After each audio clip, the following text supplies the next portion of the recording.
हम देखते हैं डीमन लॉर्ड रिमुरु, शूना, बेनीमारू और सोए आखिरकार इंग्रासिया किंगडम के बॉर्डर पर पहुंच चुके हैं। एंट्री गेट पर रिमुरु और उसकी टीम गार्ड्स को अपने आईडी कार्ड्स दिखाते हैं। वहां पर बेनीमारू की नजर दीवार पर लगे एक बड़े मैप पर पड़ती है। वो उस मैप को ध्यान से देखता है और हैरान होकर कहता है कि बाहर से देखने पर मुझे एहसास हुआ कि हमारा टेम्पेस्ट सच में काफी बड़ा है।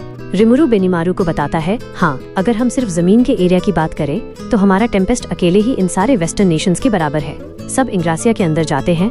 रिमुरु मुस्कुराता है और सोचता है कि कल होने वाली मीटिंग मॉन्स्टर्स और इंसानों के एक साथ मिलजुल कर रहने के हमारे सपने का पहला कदम होगी। शहर के अंदर आते ही रिमुरु और उसकी टीम इंग्रासिया का वो भारी डेवलप्ड इंफ्रास्ट्रक्चर देखकर हैरान और खुश होते हैं। शहर बहुत ही चहल पहल भरा है। वहाँ शुना की नजर एक कपड़ों की दुकान पर पड़ती है। वो वहाँ लगे खूबसूरत कैजुअल कपड़ों को देखकर बहुत खुश होती है। रिमुरु एक बहुत ही अच्छे बॉस की तरह शुना को दुकान के अंदर ले जाता है और कहता है कि तुम्हें जो भी पसंद हो वो खरीद लो। रिमुरु तय करता है कि वो सबके लिए कपड़े लेगा। बेनीमारू और सोए के मना करने पर वो कहता है कि तुम दोनों इन कपड़ों में पूरे शहर में अलग दिखोगे, इसलिए फिर वो तीनों खुशी से कपड़े चुनने में लग जाते हैं। तभी बेनीमारू रिमुरु से कहता है, अगर मैं ऐसे ही अच्छे कामों का फल बटोरूंगा तो क्या मैं मुसीबतों से बच जाऊंगा। यहाँ बेनीमारू का मतलब शियोन की कुकिंग से था।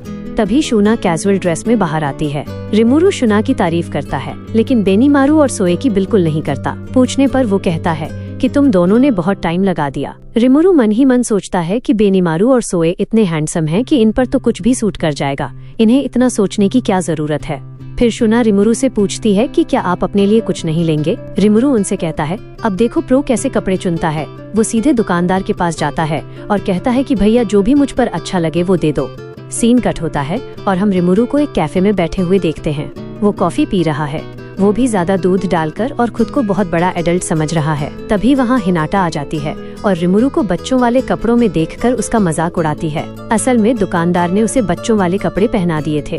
रिमुरु गुस्से में सोचता है कि उस दुकानदार की तो अब खैर नहीं। मस्ती मजाक के बाद माहौल एकदम सीरियस हो जाता है। रिमुरु एक जादुई साउंड प्रूफ बैरियर लगा देता है ताकि उनकी कोई भी सीक्रेट बात कमरे से बाहर न जाए। रिमुरु हिनाटा को बुलाने पर आने के लिए थैंक्स कहता है और कल होने वाली मीटिंग के बारे में पूछता है। हिनाटा बताती है कि कल तुमसे कुछ सवाल पूछे जाएंगे और जवाब के आधार पर तुम्हें काउंसिल में शामिल किया जाएगा। रिमुरु को ये सुनकर थोड़ा बेहतर लगता है, लेकिन हिनाटा रिमुरु को बहुत सीरियस वार्निंग देती है कि कल मीटिंग में वो नोबल्स तुम्हें गुस्सा दिलाने की कोशिश कर सकते हैं। रिमुरु मुस्कुराकर कॉन्फिडेंस से कहता है कि चिंता मत करो, मैं तुम्हारी तरह कोई बच्चा नहीं हूँ, मैं एक समझदार एडल्ट हूँ। रिमुरु की ये लाइन सुनकर हिनाटा को गुस्सा आ जाता है और वो चिढ़ते हुए कहती है कि क्या तुम फिर से लड़ना चाहते हो। फिर हिनाटा सोचकर सीरियस टोन में कहती है, कुछ लोग हैं जो शायद कुछ प्लान कर रहे हैं, तो थोड़ा संभल के रहना। तभी सोए अपनी इन्वेस्टिगेशन की रिपोर्ट देता है। वो बताता है कि कुछ लालची नोबल्स टेम्पेस्ट का फायदा उठाना चाहते हैं ताकि ईस्टर्न एम्पायर के हमले के वक्त हम उनकी रक्षा करें।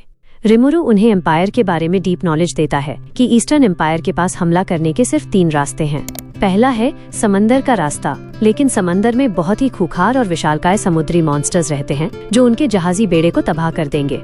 दूसरा रास्ता है कैनेट माउंटेन्स को पार करना, जहां ड्वार्गन देश बसा है।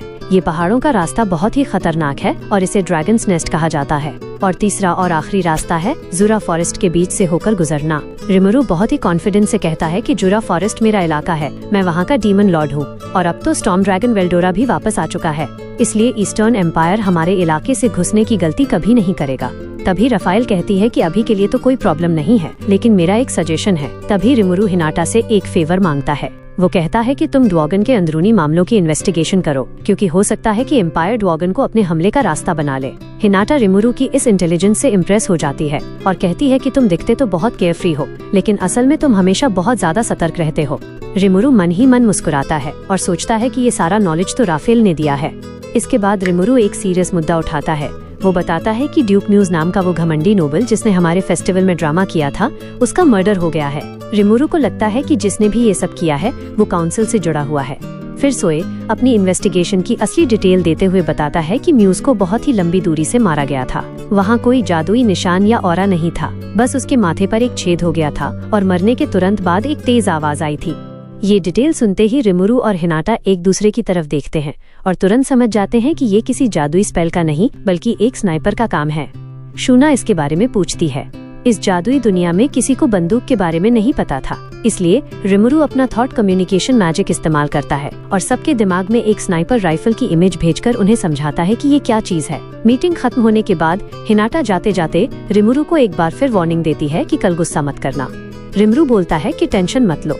यहाँ से सीन कट होता है और हम इस पूरी साजिश के पीछे बैठी मास्टरमाइंड मारियाबेल रोसो को देखते हैं। मारियाबेल अपने ग्रैंडफादर ग्रैनविल के साथ सीरियस बातचीत कर रही है। वो कहती है कि काउंसिल का ये इनविटेशन तो बस एक दिखावा है।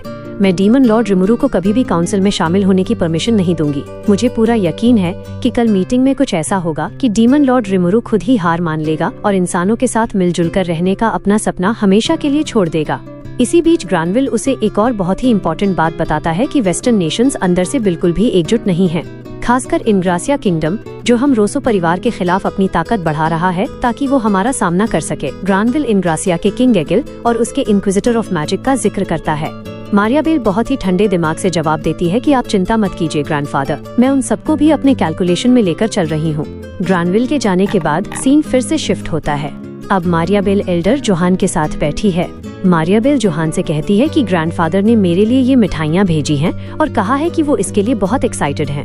क्या आप भी थोड़ी मिठाई खाएंगे? जोहान मारियाबेल की बातों में आकर हाँ कर देता है। फिर मारियाबेल एक बहुत ही शातिर चाल चलती है और कहती है कि मुझे ग्रैंडफादर को एक बहुत ही प्यारा सा रिप्लाई लिखना चाहिए, है ना जोहान? मारियाबेल बार बार अपने ग्रैंडफादर ग्रैनविल का नाम लेकर जोहान के दिमाग पर प्रेशर बना रही है। जोहान मारियाबेल के जाल में फंसकर वहाँ से चला जाता है। जोहान के जाते ही वहाँ यूकी आ जाता है। यूकी मारियाबेल को बताता है कि मैंने वो चीज हासिल कर ली है, मैं ड्रैगन की गुफा तक गया था। मारियाबेल उसे शाबाशी देती है पर यूकी कहता है जिसे कंट्रोल ही नहीं कर सकते उस चीज का क्या फायदा। मारियाबेल कहती है हमारे हाथ में जितने ज्यादा हथियार होंगे उतना ही अच्छा है। वो इस दुनिया की सच्चाई बताते हुए कहती है कि इंसान हो या डीमन लॉर्ड्स, इस दुनिया के रूल्स बहुत ही ज्यादा अनफेयर हैं। यहाँ जो कमजोर है वो मारा जाता है। यूकी कहता है इसलिए तो तुम पूरे वर्ल्ड को अपने कंट्रोल में करने वाली हो। वो कहती है हाँ, लेकिन हमें फिर भी इंश्योरेंस रखना पड़ेगा। अगले दिन सुबह रिमुरु और उसकी टीम काउंसिल के हेडक्वार्टर्स पहुंचते हैं। अंदर आते ही छोटे देशों के लीडर्स रिमुरु को घेर लेते हैं और टेम्पेस्ट और उसके फेस्टिवल की तारीफों के पुल बांधने लगते हैं। रिमुरु को लगता है कि इंसानों के साथ उसकी ये शुरुआत बहुत अच्छी हो रही है, लेकिन तभी वहाँ बड़े और ताकतवर देशों के लालची और घमंडी काउंसलर्स आ धमकते हैं और छोटे देशों के लीडर्स को बेइज्जत करके वहाँ से भगा देते हैं। यहाँ तक कि वो सब रिमुरु का मजाक उड़ाते हुए बदतमीजी से बात करते हैं और उससे मैजिक ट्रेन और हथियारों की डिमांड करते हैं, जैसे कि रिमुरु उनका नौकर हो। उन लालची नोबल्स की ये घटिया बातें सुनकर बेनीमारू का खून खौल उठता है। वो कहता है कि क्या मैं इन जैसे लोगों को सबक नहीं सिखा सकता? रिमुरु कहता है मुझे भी ऐसे लोग नहीं पसंद। तभी सोए आराम से बेनीमारू को समझाते हुए कहता है कि हमारे मास्टर को ऐसे बद्दिमाग लोगों की फालतू बातों से कोई फर्क नहीं पड़ता है। फिर शूना कहती है ये लोग हमारे मास्टर का वक्त बर्बाद करने लायक भी नहीं है। असल में रिमुरु को भी बहुत तेज गुस्सा आ रहा था, लेकिन जब वो अपने साथियों को इतना शांत और कॉन्फिडेंट देखता है तो वो चालाकी से अपनी बात छुपाते हुए कहता है हाँ बिल्कुल सही। रिमुरु अपनी इमेज बचाने के लिए बात घुमा देता है। अब वक्त आ जाता है उस फाइनल मीटिंग का। वो सब मीटिंग हॉल में जाते हैं। रिमुरु को बैठने के लिए जो जगह दी गई थी वो सभी काउंसलर्स और नोबल्स के सामने वाली सीट थी, मानो किसी मुजरिम को अलग बिठाया हो ताकि वो किसी को नुकसान न पहुंचा सके। मीटिंग का चेयरमैन मीटिंग शुरू करता है। वो कहता है कि काउंसिल टेम्पेस्ट को अपने साथ जोड़ने के लिए तैयार है, लेकिन इसके लिए आपको हमारी 3 शर्तें माननी होंगी। रिमुरु शांत होकर शर्तें सुनने लगता है। पहली शर्त थी इंटरनेशनल लॉ का पालन करना। दूसरी शर्त थी मार्केट लिबरेशन, यानी अपने बाजार को सबके लिए खोल देना। ये सुनकर रिमुरु को चिंता होती है कि ये लोग हमारी टेक्नोलॉजी चुरा लेंगे, लेकिन इसके पहले कि रिमुरु कुछ बोलता वो लालची नोबल्स आपस में ही कुत्तों की तरह लड़ने लगते हैं कि टेम्पेस्ट सबसे पहले उनके देश में ट्रेन की पटरियां बिछाएगा। चेयरमैन को उन्हें शांत कराने में बहुत मेहनत करनी पड़ती है। और तीसरी शर्त थी मिलिट्री सपोर्ट देना। रिमुरु को ये शर्त बहुत पसंद आती है। वो एक बिजनेसमैन की तरह सोचता है कि अगर हम इनकी रक्षा करेंगे तो बदले में हम इनसे भारी पैसा लेंगे, जिससे हमारा इन्फ्लुएंस और भी बढ़ जाएगा। चेयरमैन रिमुरु से पूछता है कि क्या आपको इन शर्तों से कोई एतराज है? रिमुरु बिल्कुल शांत रहता है और अपने दिमाग में राफेल को ऑर्डर देता है। राफेल तुरंत रिमुरु की तरफ से एक बहुत ही लंबी और पक्की रिपोर्ट तैयार कर देती है, जिसमें सारी शर्तों के काउंटर प्रपोजल्स लिखे होते हैं और बेनीमारू कागजों का वो बंडल चेयरमैन के हाथ में थमा देता है। चेयरमैन इतनी जल्दी इतनी डिटेल्ड रिपोर्ट देखकर घबरा जाता है। रिमुरु कहता है कि मेरी तरफ से जो भी शर्तें हैं वो सब इसमें लिखी हैं। चेयरमैन थोड़ा हिचकिचाते हुए पसीना पोंछता है और कहता है कि मुझे इसे पढ़ने और सोचने के लिए थोड़ा वक्त चाहिए। रिमुरु आराम से हाँ कह देता है, लेकिन मन ही मन सोचता है कि तुमने मुझसे तुरंत आंसर मांगा और अब खुद इसे पढ़ने के लिए तुम्हें वक्त चाहिए। लेकिन दोस्तों, वो थोड़ा वक्त पूरे 3 घंटे में बदल जाता है। 3 घंटे बाद चेयरमैन वापस आता है। वो रिमुरु को एक नई पिटीशन देता है जिसमें रिमुरु की दी गई शर्तों को वापस अपने हिसाब से सही किया गया था। रिमुरु उस पिटीशन को हाथ में लेता है और बहुत ही ध्यान से पढ़ने लगता है। वो शांति से पढ़ता जाता है और सोचता है कि हम थोड़ा बहुत नेगोशिएशन करके समझौता कर ही सकते हैं। लेकिन कुछ देर पढ़ने के बाद रिमुरु एकदम से रुक जाता है। उसके सब्र का बांध पूरी तरह टूट जाता है और वो पूरे गुस्से में अपने सामने रखी उस भारी मेज को अपने पैर से हवा में जोर से उछाल देता है। वो मेज हवा में उड़ती है और बुरी तरह से टूट जाती है। रिमुरु अपनी उस शांत इमेज को तोड़कर पूरी ताकत और गुस्से से उन नोबल्स के सामने चिल्लाता है, क्या तुम लोग मेरे साथ मजाक कर रहे हो?